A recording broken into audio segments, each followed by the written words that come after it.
शेतकऱ्यांची कर्जमाफी झाली अशी घोषणा जी आहे मुख्यमंत्र्यांनी केली. मात्र शेतकरी समाधानी आहेत का? शेतकऱ्यांना काय वाटतं जाणून घेऊया. समाधानी आहेत का शेतकरी? कर्जमाफी झाली आता. अजिबात समाधानी नाहीत.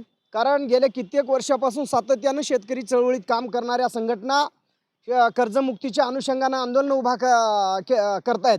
मात्र हे अतिशय माजुरडं आणि सत्तेमध्ये बेधुंद असलेलं हे सरकार आहे. सरकारनं भांडवलदारांच्यासाठी हा आजचा अर्थसंकल्प पूर्ण दिसलेला आहे. या अर्थसंकल्पामध्ये सामान्य शेतकरी आणि सामान्य माणूस हा परागंदा झालेला आहे. अजिबात याची प्रतिमा शेतकरी आणि शेतमजुराची दिसत नाही.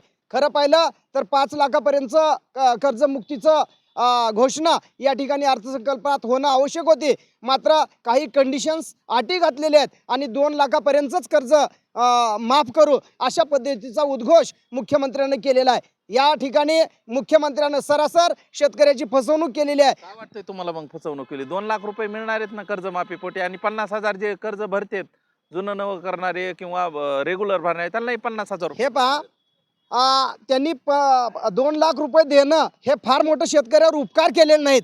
कारण आम्ही टॅक्स भरतोय, सातत्यानं आम्ही काम करतोय. या देशाच्या अर्थकारणामध्ये शेती हाच एकमेव उद्योग आहे की माग आपल्याला सगळ्याला आठवत असेल की सगळ्या देशातले उद्योगधंदे बंद असताना कोरोना काळामध्ये देशातली फक्त आणि फक्त शेती हीच एक इंडस्ट्री चालू होती आणि त्याच्यामुळं 80% शेतकरी असलेला हा देश शेतीप्रधान देश म्हणून आपण ओळखतो. आणि फसवणूक केली असं वाटायला तुम्हाला? फसवणूकच केलेली आहे. कारण त्यांनी आमचे मतं घेतलेत तुमचा 7-12 कोरा करू म्हणून. मात्र आता अक्षरशः अर्थसंकल्पात आम्हाला संपूर्ण सरसकट कर्जमुक्ती होईल अशी आशा होती. मात्र त्यांनी शेतकऱ्याच्या हातात धतुरा दिलेला आहे. अशा पद्धतीचं चित्र आजच्या अर्थसंकल्पात दिसतंय साहेब. काय वाटतंय तुम्हाला? कर्जमाफी केली आता तिकडे घोषणा झाली, तुम्हाला काय वाटतं की कर्जमाफी झाली नाही?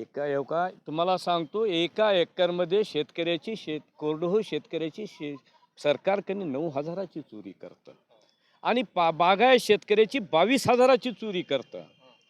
आणि 10 एकर शेतकरी असतील तर तुम्ही कधी विचार करा, मागल्या 10 वर्षात त्यांनी किती लाखाची चोरी केली आमची. आणि आज आम्हाला त्यांनी जे 2 लाख रुपये देतात त्या 2 लाखामध्ये ह्या 10 काय होतंय मला सांगा. एका खताच्या पोत्याची किंमत 2,000 रुपये आहे जवळजवळ. एक एकर पेरायला 1,000 रुपये खर्च येतो. सोयाबीन काढायला कधी 6,000 रुपये खर्च येतो. आणि सोयाबीनचा भाव आहे आज बाजारामध्ये जवळजवळ कधी 5,000च्या जवळ. त्या शेतकऱ्याचं उत्पन्न निघतं कुलकणी 5 क्विंटल. त्या शेतकऱ्याला वर्षभर राबून तिथं काय पडतं.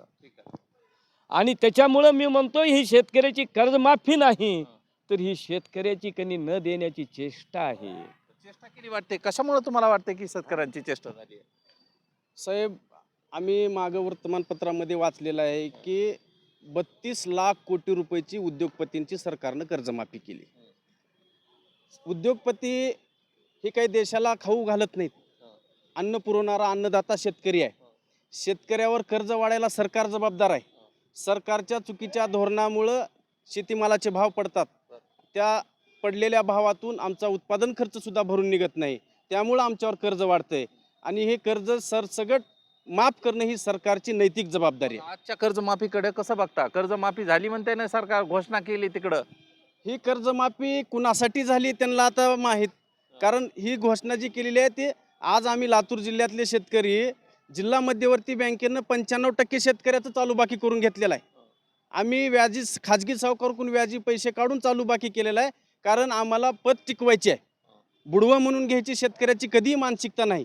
परंतु सरकारनं आमच्यावर वेळ आणलेली आहे की आम्ही कर्ज भरू शकत नाही. शेतीमालाचे भाव जाणीवपूर्वक पाडले जातात. आत्ताचं तुम्ही ताजं उदाहरण घ्या.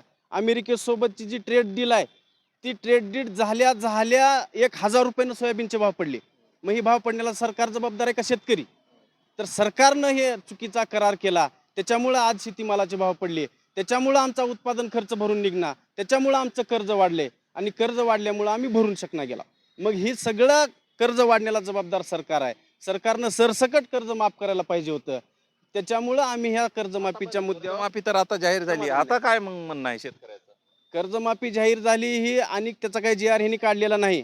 25 नोव्हेंबर 2025 पर्यंत थकबाकी असणाऱ्या शेतकऱ्यांचं 2 लाखापर्यंत माफ करू असं त्यांनी आज घोषणा केलेली आहे सभागृहामध्ये. तर त्याच्यामध्ये महागाई एकदा ह्यांनी अशीच कर्जमाफी केली होती अंशतः तत्वता निकष लावून.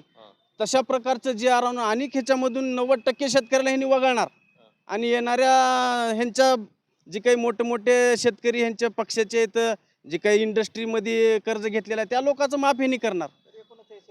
शेतकरी संतापलेले आहेत की कर्जमाफीची आज जरी जाहीर केलेली असली घोषणा तरी मात्र शेतकऱ्यांच्या हाती काहीच लागणार नाही, तर तुरा लागल असं सांगतायत शेतकरी. त्यामुळं सरकारची जरी ही महत्वाकांक्षा सगळा जे घोषणा होती त्यानंतर आज कर्जमाफी झाली, त्यानंतर मात्र शेतकरी नाराज असल्याचं पाहायला मिळतंय. हे नाराज शेतकरी आता कुठपर्यंत ही नाराजी घेऊन जाणार हे पाहणं महत्वाचं असणार आहे. हा व्हिडिओ तुम्हाला आवडला असेल तर सर्वांनी शेअर करा. चॅनलवर नवीन असाल तर चॅनल सबस्क्राईब करा.